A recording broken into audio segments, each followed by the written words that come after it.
이 시간 찬송가 367장 십자가를 내가지고 같이 찬양하시겠습니다. 367장 십자가를 내가지고 같이 찬양하시겠습니다.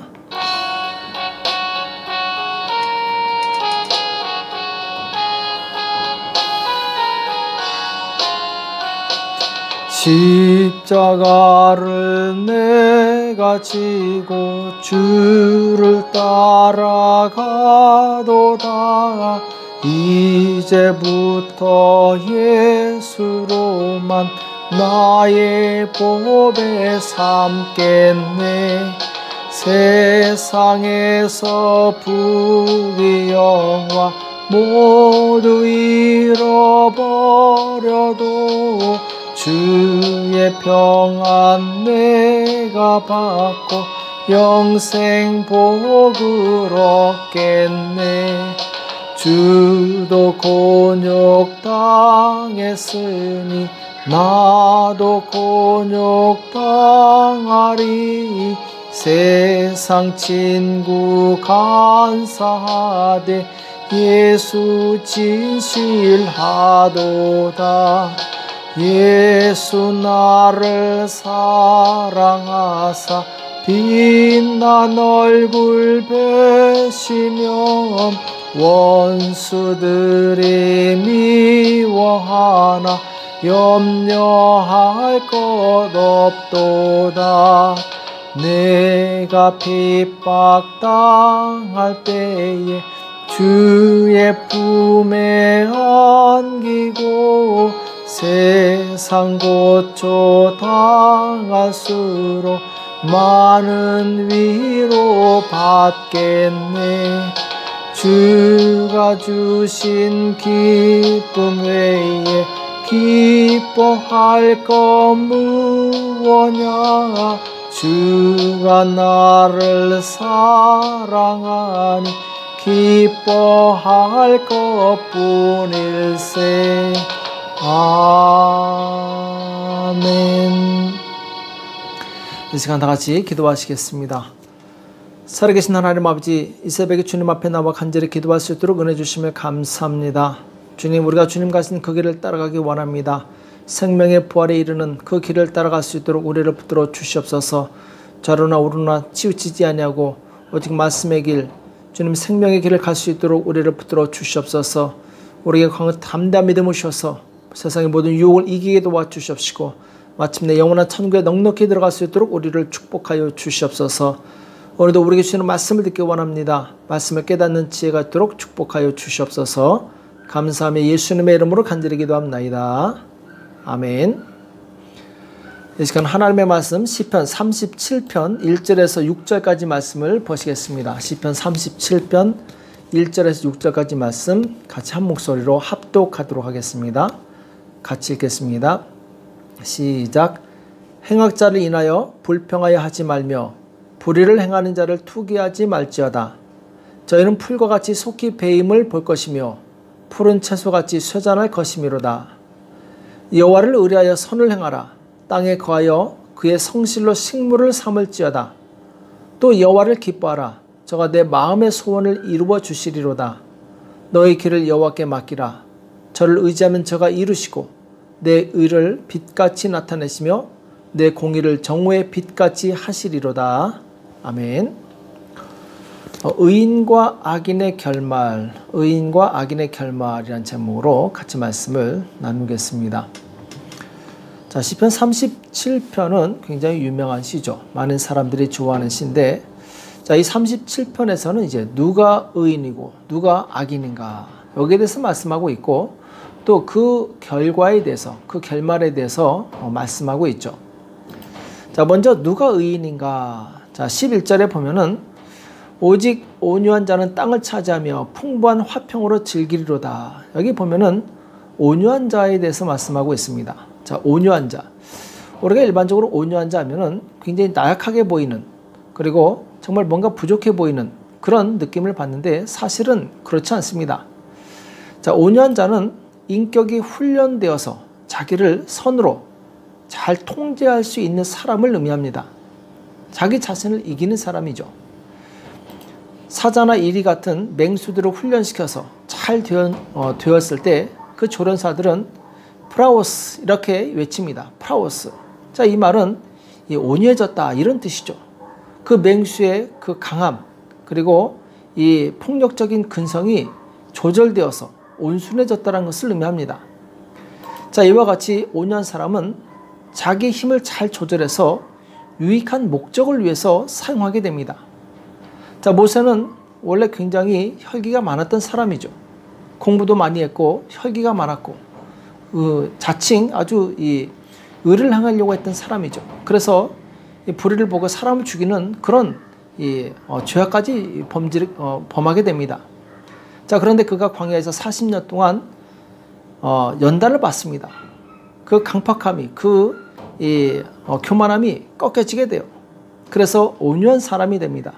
당대에 이 모세처럼 온유한 사람이 드물 정도로 모세는 그 온유함이 지면에 승하했다 이렇게 말씀하고 있습니다. 모세는 이 온유한 사람이 되어서 마침내 하나님의 뜻을 시행하는 그런 사람이 될 수 있었습니다. 자신을 잘 통제할 수 있었기 때문에 하나님의 뜻을 이룰 수 있었던 것이죠. 예수님도 나는 마음이 온유하고 겸손하니 이렇게 말씀하십니다. 예수님도 바로 이 온유의 대표적인 분이시죠. 사도 베드로는 예수님에 대해서 이렇게 표현을 했습니다. 저는 죄를 범치 아니하시고 그 입에 괴사도 없으시며 욕을 받으시되 대신 욕하지 아니하시고 고난을 받으시되 위협하지 아니하시고 오직 공의로 심판하시는 자에게 부탁하시며. 자, 예수님의 온유하신 성품에 대해서 말씀하고 있는데, 자, 온유한 자는 죄를 범치 않는다라는 것이죠. 죄를 이길 수 있는, 죄를 절제할 수 있는 능력이 있다라는 것이죠. 또 입에서 거짓된 말이 나오려고 할 때 이것을 절제할 수 있다는 것입니다. 욕을 먹어도 같이 욕하지 않고 또 위협을 받는다고 같이 위협하지 않는 것, 오직 공의 하나님께 맡기는 것, 이것이 바로 온유한 사람의 성품이죠. 또 30절에 보면은 의인의 입은 지혜를 말하고 그 혀는 공의를 이루며, 자, 지혜와 공의를 말한다고 말씀하고 있고, 그 마음에는 하나님의 법이 있으니 그 걸음에 실족함이 없으리로다. 자, 그 마음에 하나님의 말씀이 있고 그 말씀에서 벗어나지 않는다는 것을 말씀하고 있죠. 그러니까 의인은 항상 하나님의 말씀을 묵상합니다. 그리고 이 묵상되어진 말씀을 실천하기를 힘쓰는 사람이죠. 그래서 그 사람은 그 마음에 말씀이 있기 때문에 말을 할 때 지혜를 말하고 또 진실한 것을 말하게 됩니다. 그리고 항상 의로운 길에서 벗어나지 않게 되죠. 37절에 보면은 완전한 사람을 살피고 정직한 자를 볼지어다. 화평한 자의 결국은 평안이로다. 이렇게 말씀하고 있습니다. 자, 완전한 사람을 살피고 정직한 자를 볼지어다. 의인의 특징은 완전하고 정직한 사람이라고 말씀하고 있어요. 자, 여기서 완전하다는 것은 하나님처럼 전지전능하다는 것을 말하는 것이 아닙니다. 완전함에 이르려고 애쓰고 힘쓰는 것을 의미하죠. 성경에 보면은 여로보암과 다윗이 항상 비교가 되는데, 자, 열왕기상 14장 8절에 보면은 나라를 다윗의 집에서 찢어 내게 내어 주었거늘 너는 내 종 다윗이 나의 명령을 지켜 전심으로 나를 쫓으며 나 보기에 정직한 일만 행하였음과 같지 아니하고. 여기 보면은 다윗이 하나님의 명령을 지켜서 전심으로 하나님을 쫓았고, 그리고 하나님 앞에서 정직한 일만 했다, 이렇게 말씀하고 있죠. 그러니까 다윗은 이 완전함에 이르려고 애썼던 사람입니다. 자, 그런데 여로보암은 하나님께서 그에게 왕이라는 놀라운 축복을 주셨음에도 불구하고 다윗처럼 완전하려고 노력하지 않았어요. 편하게 살았습니다. 우상을 숭배하고, 그리고 백성들에게 이 하나님을 멀리하게 하는 그런 악한 일을 행했던 것이죠. 우리는 불완전한 존재이지만 하나님의 뜻대로 살려고 온전해지려고 노력하는 존재입니다. 이런 노력을 통해서 우리는 점점 더 예수님의 모습으로 변화되어 가는 것이죠. 예수님께서 산상수훈으로 우리에게 말씀하신 것이 있습니다. 의에 주르고 목마른 자는 복이 있다. 왜냐하면 저들이 배부를 것이기 때문에. 자, 의에 주리다는 얘기는 의를 행하기에 간절히 갈급한 사람이라는 것이죠. 그런 사람에게는 하나님께서 공의로 갚아주신다는 것입니다. 또 긍휼히 여기는 자는 복이 있나니 긍휼히 여김을 받을 것이라고 말씀하셨는데, 자, 남을 불쌍히 여기기를 힘쓰는 사람이죠. 이와 같이 이 공의와 사랑, 이것은 하나님의 두 축이고 우리가 평생 실천해야 될 삶의 지침입니다. 예수님께서는 이 두 가지의 완벽한 모델을 보여주셨어요. 사랑과 공의. 우리는 이 예수님의 모델을 따라가야 될 줄로 믿습니다. 또 40절에 보면은 여호와께서 저희를 도와 건지시되 악인에게서 건져 구원하심은 그를 의지한 연고로다. 자, 의인의 특징은 바로 하나님을 의지하는 사람이다. 이렇게 말씀하고 있어요. 악인의 특징이 무엇입니까? 악인은 자기의 힘을 의지합니다. 그래서 자기의 힘을 가지고 남들을 공격하고 억압해요. 그러나 의인은 하나님을 의지합니다. 하나님을 의지한다는 얘기는 곧 하나님께 기도한다는 얘기죠. 페르시아 제국에 가장 강력한 힘을 가지고 있었던, 왕권에 도전했던 이 하만이라는 사람이 있습니다. 자, 이 사람이 유다 민족을 말살시키려고 합니다. 그는 힘과 권세가 있었기 때문에 그런 일은 아무것도 아니죠. 그때 에스더와 모르드게, 이 사람을 중심으로 유다 민족이 하나님께 간절히 기도합니다. 금식하며 기도해요. 자, 이때 하나님께서는 상황을 역전시켜 주십니다. 당장 유대인들이 멸망당할 것 같았지만 반대로 하만이 죽고 에스더와 모르드게, 유대 민족은 존귀와 영광을 받게 되죠. 자, 그 이유는 비록 연약하지만 하나님을 의지하니까 하나님께서 그들을 도와주신 것입니다. 우리는 철저히 하나님을 의지하는 삶을 살아야 될 줄로 믿습니다.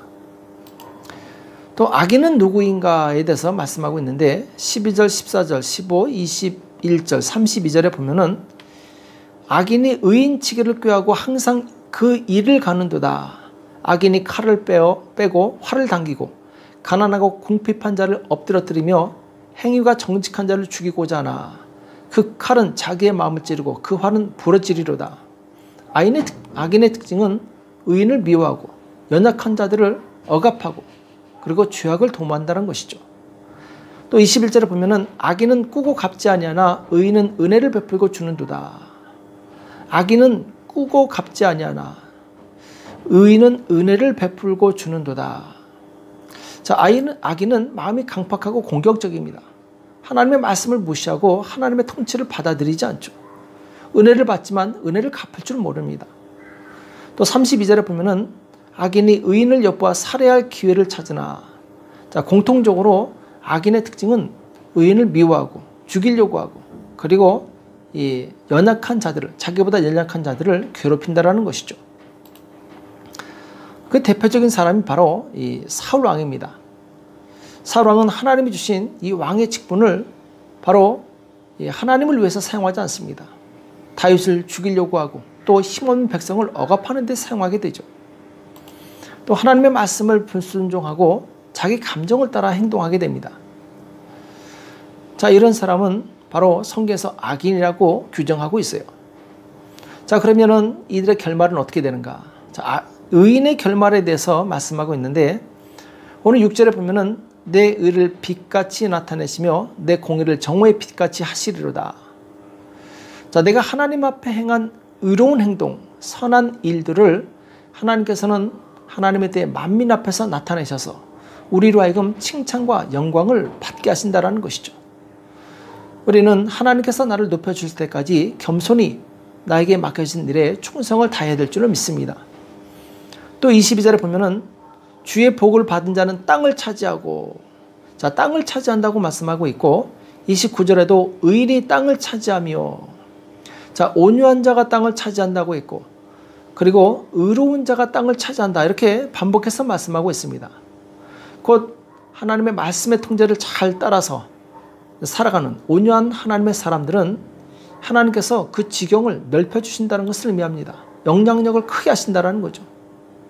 우리는 이런 큰 영향력을 가진 사람이 되어서 많은 사람들을 진리의 길로 인도하는 사람이 되어야 될 줄로 믿습니다. 또 19절에 보면은 저희는 환난 때에 부끄럽지 아니하며 기근의 날에도 풍족하려니와. 자, 의인의 결말이 어떻게 되는가? 하나님께서는 환난 가운데 의인들을 보호하신다라는 것입니다. 지키신다는 것이고 그들로 하여금 부끄럽지 않게 하시고 그리고 모든 것에 이 가뭄이 들었을 때에도 바로 이 풍족하게 하신다라고 말씀하고 있어요. 또 26절과 25절과 26절에 보면은 내가 어려서부터 늙기까지 의인이 버림을 당하거나 그 자손이 걸칙함을 보지 못하였도다. 저는 종일토록 은혜를 베풀고 꾸준히 그 자손이 복을 받는도다. 자, 의인의 이 복 중에 하나가 바로 자손의 복입니다. 하나님께서 그 자손에게 복을 주신다는 것이죠. 하나님을 경외했던 다윗은 비록 이 고난이 많이 있었지만 그 결말은 축복되었습니다. 다윗으로 하여금 가장 강력한 통치를 가진 나라를 만들게 하시고 또 자손 대대로 그 왕위가 끊어지지 않는 그런 축복을 허락하시게 되죠. 자, 이와 반대로 악인의 결말에 대해서 시편 기자는 말씀하고 있는데, 자, 2절에 보면은 저희는 풀과 같이 속히 뱀을 볼 것이며 푸른 채소같이 쇠잔할 것이미로다. 자, 풀이 아무리 많이 자랐어도 이 낯을 대면은 금방 없어집니다. 또 아무리 푸른 채소랄지라도 해가 뜨면은 금방 시들어지게 되죠. 이와 같이 이 악인은 그 연수가 길지 못하다라는 것입니다. 형통하지 못하다라는 것이죠. 9절에도 보면은 대저 행악하는 자는 끊어질 것이나 여호와를 기대하는 자는 땅을 차지하리로다. 자, 악인의 형통은 잠깐이라는 것입니다. 곧 끊어진다라는 것이죠. 35절에 내가 악인의 큰 세력을 본즉 그 본토에 선 푸른 나무의 무성함 같으나 사람이 지날 때에 저가 없어졌으니 내가 찾아도 발견치 못하였도다. 자, 악인은 당장 푸른 나무처럼 아주 굉장히 강해 보이지만 잠시 있다가 다시 오면은 바로 이 흔적도 없이 찾아볼 수 없는 그런 존재가 될 수 있다는 것이죠. 38절에 범죄자들은 함께 멸망하리니 악인의 결국은 끊어질 것이나 이렇게 말씀하고 있어요. 성경에 보면은 세상을 지배하고 정복했던 많은 제국들이 나옵니다. 아수르라든지 이 바벨론 제국, 페르시아 제국이 나오는데, 자, 이 제국들이 가장 강성했을 때 사람들은 그 제국이 무너질 거라고는 생각지도 못했어요. 자, 그런데 하나님께서 그들을 모두 멸망시키게 됩니다. 교만하고 악하며 하나님을 떠난 사람의 그 형통은 결코 오래가지 않는다. 이것이 바로 성경이 주는 교훈입니다. 자, 우리는 오늘 말씀을 통해서 몇 가지 교훈을 얻을 수 있습니다. 그리고 어떻게 우리가 행동해야 되는가를 알 수 있게 되는데, 먼저는 1절의 말씀처럼 행악자를 인하여 불평하여 하지 말며 불의를 행하는 자를 투기하지 말자다, 이렇게 말씀하고 있어요. 자, 악을 행하는 자가 형통하고 잘 된다고 해서 불평하거나 질투하지 말라는 것이죠. 또 7절에 보면은 여호와 앞에 잠잠하고 참아 기다리라. 자기 길이 형통하며 악한 꾀를 이루는 자를 인하여 불평하여 말지어다. 분을 그치고 노를 버리라. 불평하여 말라. 행악에 치우칠 뿐이라. 자, 우리는 이 악인이 잘 된다고 분노하고 불평하면 나도 그 사람처럼 악한 사람이 될 수 있습니다. 우리는 악인이 형통한 것에 관심을 끄고 내가 해야 될 일에 관심을 두는 사람이 될 줄을 믿습니다. 그런 사람이 지혜로운 사람이죠. 믿음의 사람은 하나님을 의지해서 선을 행합니다. 그리고 성실하게 하나님께서 나에게 주신 그 사명을 수행해 나가게 되죠. 3절부터 5절에 보면은 여호와를 의뢰하여 선을 행하라. 땅에 거하여 그의 성실로 식물을 삼을지어다. 또 여호와를 기뻐하라. 저가 내 마음의 소원을 이루어 주시리로다. 너의 길을 여호와께 맡기라. 저를 의지하면 저가 이루시고. 또 27절에 보면은 악에서 떠나 선을 행하라. 그리하면 영영이 거하리니, 이렇게 말씀하고 있습니다. 자, 악인의 행사에 관여하지 말고 또 간섭하지도 말고 나에게 주신 생명의 길을 성실하게 묵묵하게 걸어가시길 축복합니다. 예수님께서는 이 땅에서 악인들로 인해서 핍박을 받으셨어요. 때로는 유혹도 받으셨습니다. 그러나 그러한 것에 영향을 받지 않으셨어요. 때로는 제자들이 다 배반하고 도망갔지만 예수님께서는 그것 때문에 실족하거나 절망하지 않으셨습니다. 오직 하늘의 그 아버지만 바라보시고 아버지께서 주신 그 사명의 길을 걸어가신 것을 볼 수 있습니다. 우리는 사람을 의지하지 말고 오직 하나님만 바라보고 하나님의 뜻을 따라가시기 바랍니다. 그런 사람이 바로 하나님께서 인정하시는 의인이 되고 또 하나님께서 복을 주시는 그 복락의 결말을 누리는 사람이 될 수 있습니다. 우리 모두는 의인이 되어서 하나님께서 기뻐하시는 그 축복의 길을 가는 저와 여러분 되시길 예수님의 이름으로 축복합니다. 기도하겠습니다.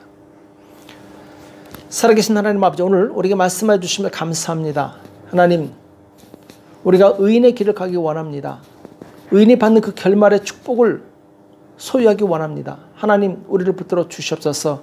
말씀을 따라가게 도와주시옵시고 순종하며 하나님께서 기뻐하시는 삶을 살 수 있도록 역사하여 주시옵소서. 오늘도 기도할 때 주께서 역사하사 기도의 능력을 주시옵시고 하늘 문이 열리고 하늘의 음성이 들릴 수 있도록 역사하여 주시옵소서. 주께서 함께해 주실 것을 믿고 감사하며 예수님의 이름으로 간절히 기도합나이다. 아멘. 오늘 말씀 기억하시면서 하나님, 정말 내가 의인의 길로 갈 수 있도록 나를 붙들어 달라고, 말씀에서 떠나지 않도록 나를 붙들어 달라고, 그리고 나라와 민족을 위해서, 교회와 가정을 위해서, 자녀를 위해서 이 시간 하시면서 간절히 기도하겠습니다. 기도하겠습니다.